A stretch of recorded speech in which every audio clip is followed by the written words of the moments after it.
साथियों नमस्कार, हो जाओ तैयार, आ गया रक्षाबंधन का त्यौहार। साथियों आज इस वीडियो में मैं ये बताऊंगा कि कौन कौन से शुभ मुहूर्त हैं, राखी बांधते समय कितनी गांठ लगानी चाहिए, कौन सी राखी बांधनी चाहिए। इस बार भद्रा काल नहीं है। अब सबसे बड़ी बात, भद्रा नहीं है तो भद्रा है क्या, ये उसकी जानकारी दूंगा। राखी किसे बांधनी चाहिए, राखी कैसे बांधनी चाहिए, वो सारी जानकारी इस बार आपको इस वीडियो में मिलेगी। वीडियो पूरा सुनने के बाद ज़रूर अपने साथियों को, मित्रों को, सभी को भेज देना ताकि सभी का मंगल हो, सबका भला तो अपना भला। आइए, रक्षाबंधन इस बार भद्रा काल नहीं है। अब भद्रा नहीं है का मतलब ये है कि भद्रा रक्षाबंधन के मुहूर्त में नहीं है। आप अगर माने 9 तारीख को रक्षाबंधन है तो 8 तारीख को रात को 1:15 बजे तक भद्रा का जो तिथि समय वगैरह समाप्त हो रहा है, उसमें कोई समस्या नहीं है। बाकी आप जो ब्रह्म मुहूर्त से, मतलब आप ब्रह्म मुहूर्त से समझ लो कि रक्षाबंधन त्यौहार शुरू है, उसमें अनेक ज्योतिषियों के अनेक कथन हैं। कुछ ब्रह्म मुहूर्त से सारा दिन का मान रहे हैं, कुछ ने अलग अलग शुभ मुहूर्त बताए हैं। लेकिन इस बार आप बेफिक्र होकर के रक्षाबंधन त्यौहार मना सकते, कहीं भद्रा नहीं, कोई समस्या नहीं। अब भद्रा है क्या, भद्रा को क्यों इतना लोग कहते हैं? देखिए, भद्रा जो है भगवान सूर्यदेव और छाया की पुत्री है और शनिदेव की बहन है। इनका स्वभाव भी बड़ा क्रोधी है, कठोर है। तो इस काल में, भद्रा काल में रक्षाबंधन या कोई भी शुभ कार्य से बचते हैं। लेकिन ऐसा नहीं कि भद्रा में सारा बुरा ही होता, नहीं। भद्रा में राजनीतिक कार्य हैं, कोर्ट के कार्य हैं, ये सब शुभ फल देने वाले भी होते हैं। तो ऐसा भद्रा बुरा नहीं, लेकिन रक्षाबंधन के विशेष से तो इस बार भद्रा है ही नहीं। रात में पूरा हो गया और रक्षाबंधन हम लोग 9 तारीख को मनाएंगे, पूरा दिन भद्रा तिथि नहीं है। अब आ जाता है कि राखी बांधते समय हम बैठें तो किस दिशा में हमारा मुंह हो, कौन सी राखी बांधनी चाहिए। भद्रा नहीं है तो राखी कौन सी विशेष बांधें, रक्षाबंधन के समय धागा बांधते हैं हाथ में तो गांठ कितनी लगानी चाहिए, क्यों लगानी चाहिए, और इसमें मंत्र जो बोला जाता है, मंत्र कौन से बोलना है, वो सारा कुछ मैं आपको आपके इस वीडियो में बताऊंगा। आइए आरंभ करते हैं वीडियो का। अब हम रक्षाबंधन 9 अगस्त 2025 दिन शनिवार को मनाएंगे। शुभ मुहूर्त मैंने कहा कि ब्रह्म काल से जो अपना सुबह का 4:30 पौने 5 से शुभ है ही, लेकिन फिर इसमें भी कुछ जो ज्योतिषियों ने अलग अलग अपना कहा है कि दिन भर बढ़िया है, लेकिन फिर भी अगर समय से पहुँचे तो लोग बोल रहे हैं एक जो शुभ बेला है वो सुबह 7:49 से लेकर 9:27 तक की शुभ बेला है। सारा दिन में है, ये भी अलग से है। और दोपहर में 12:17 से लेकर 1:09 तक का अभिजीत बेला। अभिजीत में देखते हैं भगवान राम के उसमें अभिजीत मुहूर्त में स्थापना भी हुई थी। अभिजीत दोपहर का जो बोलते हैं उसमें है 12:17 से लेकर 1:09 तक का। फिर उसमें 12:43 से लेकर 2:21 तक की भी चंचल बेला है, वो भी शुभ ही है। शुभ मतलब सब शुभ है सारा दिन, ये कुछ विशेष समय बता रहा हूँ। और फिर दोपहर 2:21 से लेकर शाम को 5:37 तक ये आपकी लाभ की बेला है। तो इसका मतलब आप दिन भर में जब पहुँचिए तब आपके लिए मंगल ही मंगल है। भगवान का नाम लीजिए। अब भद्रा के कोई छाया नहीं है, इसलिए बेफिक्र होकर के आप रक्षाबंधन मनाइए। अब देखिए, पूर्णिमा तिथि, ये जो हमारे श्रावण शुक्ल पक्ष पूर्णिमा तिथि के दिन रक्षाबंधन मनाया जाता है, तो पूर्णिमा लग कब रही है? पूर्णिमा तिथि का आरंभ हो रहा है 8 अगस्त शुक्रवार को दोपहर 2:12 से शुरू होकर 9 अगस्त को दोपहर शनिवार को 1:24 तक पूर्णिमा है। तो आप मानिए उदया तिथि के अनुसार लेकर के 9 अगस्त को बहुत बढ़िया शनिवार के दिन हमारा रक्षाबंधन त्यौहार मनाया जाएगा। अब यह है कि इसमें रक्षाबंधन जो है, ये जो 8 तारीख रात को 1:52 पर भद्रा समाप्त है, कोई चिंता करने की बात नहीं है। अब इसमें कुछ लोगों का ऐसा मत आया था, कहना कि भाई हम सोच रहे अगर पूर्णिमा तिथि में ही बांधे। देखिए, पूरा दिन पूर्णिमा है, लेकिन फिर भी अगर आपको ऐसा लग रहा है पूर्णिमा तिथि, तो पूर्णिमा तिथि आप सुबह जो है ब्रह्म मुहूर्त से लेकर के उसका दोपहर 1:24 तक का तो आपका पूर्णिमा वैसे ही है। तो अगर आपको मैंने कहा कि पूर्णिमा पूरे दिन का, लेकिन अगर कोई विशेष ऐसा चाह रहे हैं कि पूर्णिमा तिथि में ही बांधना है तो 1:24 तक पूर्णिमा है, शनिवार को आप आराम से बांध लीजिए, फिर भी समस्या नहीं। बाकी के दिन भी लाभ की चौघड़ियाँ सब कुछ अच्छा है, लेकिन ऐसा करना है तो ये चीज़ आप कर सकते हैं। अब उसका अब आ गया कि राखी, जो मैंने बोला कि भद्रा नहीं है, कौन सी राखी बांधना मंगलकारी है। देखिए राखी अनेकों प्रकार की है, लेकिन जो उत्तम राखी मानी गई है पहले आदिकाल से अगर हम देखा जाए तो वो है, राखी का मतलब है रक्षा सूत्र। मतलब राखी बांधने का मतलब हम जिसको राखी बांधने उसकी रक्षा की मंगल कामना कर रहे हैं। तो ये जो है, जो पुरोहित अपने यजमान को सूत्र मतलब कलावा बांधते हैं, पहले कच्चा सूत बांधते थे, कलावा बांधते हैं, ये बड़ा सुंदर शुभ है। और मैं तो एक निवेदन भी करूंगा कि आप रक्षाबंधन के दिन अपना रक्षा भाई बहन त्यौहार मनाइए, बहुत अच्छा है, लेकिन आप जा रहे हैं रास्ते में मंदिर दिख रहा है तो वहाँ पे पुरोहित ब्राह्मण से आप कलावा भी बंधवा लीजिए, क्योंकि मंगल आशीर्वाद लेने से कोई नुकसान नहीं है। हाँ, आपको जो भी होगा शुभ दक्षिणा आप दे देना ब्राह्मण को, और पुरोहित से ये भी बड़ा मंगल है।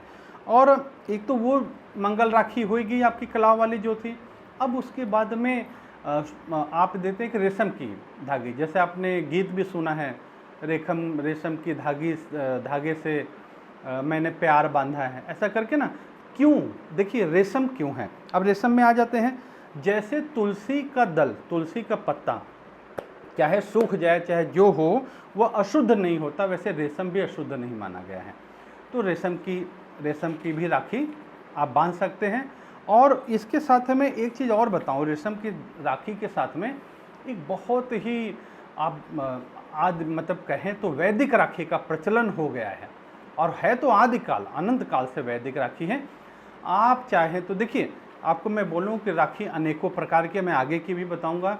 आप गए खरीदे मिल गया, लेकिन जहाँ पे आपकी व्यक्तिगत भावनाएं हैं, व्यक्तिगत संकल्प है, शुभ संकल्प है, तो ये राखी का भी आप ध्यान रखिए कि रेशम का आपने धागा ले लिया, उसमें वैदिक राखी बनाएं। और राखी कैसे बन रही, क्या क्या है वैदिक राखी में, क्या चाहिए आपको वैदिक राखी के लिए तो दूब चाहिए, हरी घास जो दूब बोलते, दूब थोड़ा सा, अक्षत माने चावल, ऐसा चावल का दाना जो टूटा ना हो, साबुत चावल हो, केसर, चंदन और सरसों में कुछ लोग पीली सरसों लेते हैं, कुछ काली लेते हैं, वैसे जो मिल जाए, ठीक है ना, ये चीज़ हो चाहिए। अब देखिए इसमें ये चीज़ें ले लीजिए, और लेने के बाद में पीला कपड़ा आप ले लीजिए, छोटा सा सूती कपड़ा, उनमें चीज़ें डाल दीजिए। पहले उसको आप क्या करिए कि छोटा सा पैकेट जैसा बना लिए, मतलब सिंपल छोटा सा पैकेट बना लिए, उसको आपको 3 तरह से सिल दिया, ऊपर उसका मुंह खुला आ गया, अब उसी में चीज़ें डाल दी और ऊपर से मुंह बांध दिया। बांधने के बाद में आप क्या करिए कि अगर आप कोई और राखी बांध रहे हैं तो उस राखी में भी उसको चिपका सकते हैं, उसको बांध सकते, या आप अगर ये रेशम का धागा करें तो उसमें रेशम के धागे में उसको पिरो दीजिए, बांध दीजिए, वो कलाई बांध दीजिए। मतलब कहने का उद्देश्य है कि ये जो आपको वैदिक राखी का, वो आपका जो पोटली है जिसमें 5 चीज पड़ी, वो आपके भाई के शरीर को स्पर्श करे। अब क्यों हम बना रहे वैदिक राखी, आइए उसको जान लेते हैं। लेकिन ये मत मन में कोई, देखिए मेरी हर एक वीडियो में कहता हूँ कि कोई अपने संशय रख के मत चलिए।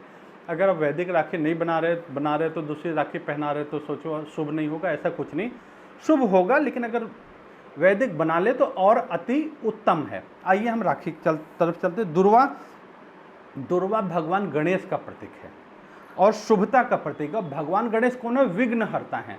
तो हम दुर्वा डालने का मतलब, हम दुर्वा लेने का मतलब कि बहन के एक शुभ संकल्प हो कि मेरे भाई के विघ्नों से रक्षा हो, पहला दुर्वा।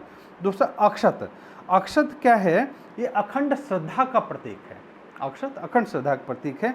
उसमें अक्षर डालने का मतलब हुआ कि भाई की अपने गुरु में, माता पिता में, संस्कृति में, सनातन में, और सनातन संस्कृति में जो है, देखिए जो है कि आप अगर सनातन संस्कृति को देखने जाए जो सही मानते हैं तो वो मतलब अपनी बहन से राखी बंधवा रहे हैं, ऐसा नहीं। अगर दूसरी की बहन भी है, वहाँ भी कोई आपदा विपत्ति आ रही है तो अखंड श्रद्धा बनी रहेगी उसकी, वो बहन मान करके वहाँ भी रक्षा भाव निभाएगा।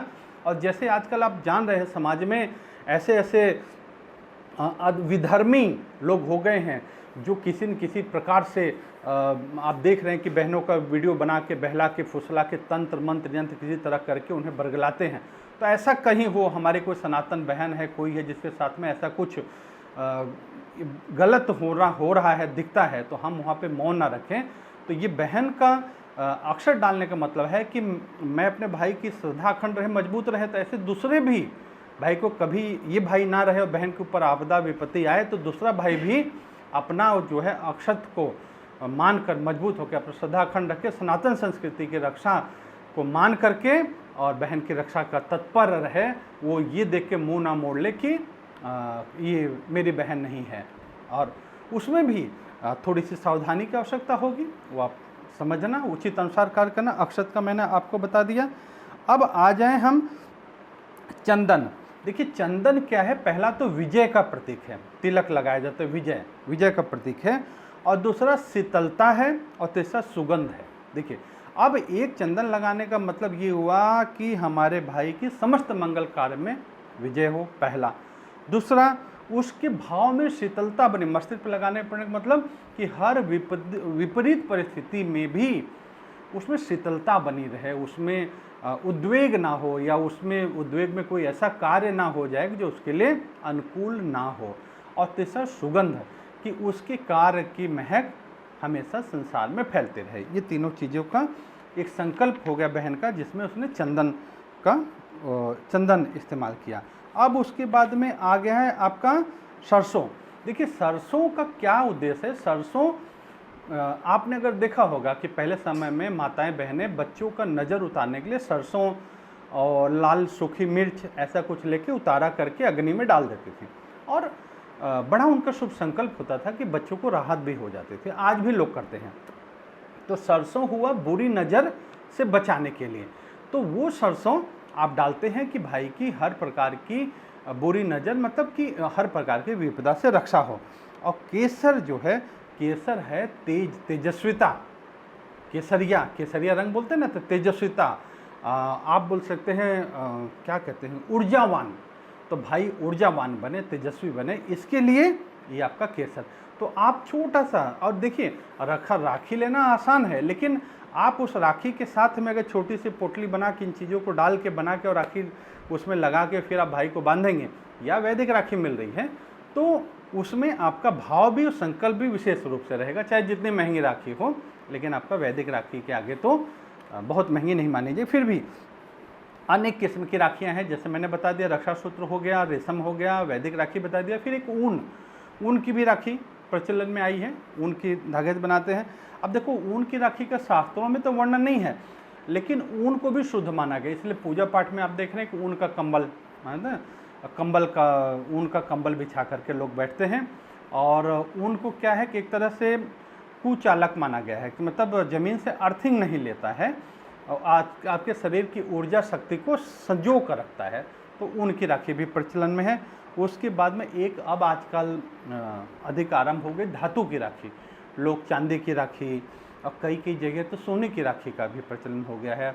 और ऐसी राखियाँ हमेशा बदलने की आवश्यकता शायद नहीं पड़ती, एक बार बन गया पहन लिए तो लंबे समय तक पहनते, फिर भी वो सामर्थ्य की बात है। तो मुझे लगता है अगर कोई धातु की भी राखी बांधने जा रहा है तो भी अगर वैदिक पोटली बना करके उसमें लगा करके अगर बांधे, मतलब अगर सामने दिखेगा आपको अच्छा नहीं लगेगा तो आप उसके नीचे के हिस्से में लगा के भाई के उसमें स्पर्श है, जब तक रहेगा वो तब तक भी स्पष्ट हो गया, आपका शुभ संकल्प होगा। अब ये नहीं कि जैसे कुछ लोग का होता है कि हम साल भर राखी संभाल के रखते हैं तो पोटली फट जाएगी, वो कुछ मतलब नहीं, जितना समय रहे उतना मंगल है। आप मन में कोई वहम ऐसा मत रखिए।